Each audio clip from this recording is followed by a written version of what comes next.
Basically, the AI that's here today effectively gives everyone on your team an intern in every other department.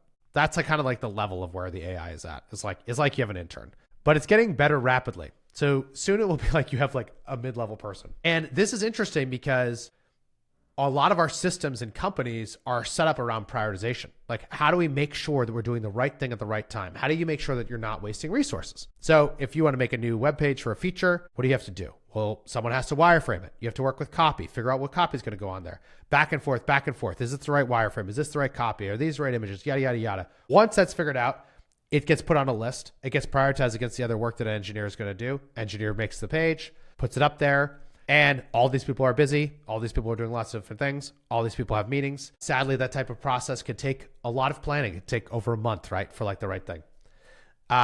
Well, if you're in a world where you can prototype something that is actually made with real code, you can actually touch and feel, and the designer can do that themselves, maybe it's not production ready, but it's going to be pretty darn close.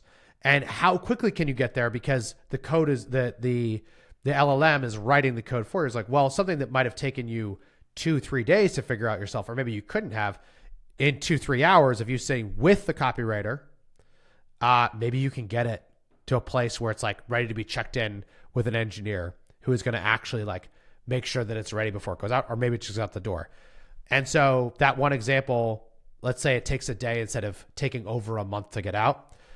The tech is there for that now. We're starting to see people do that. We're starting to see people use prototypes to explain potential solutions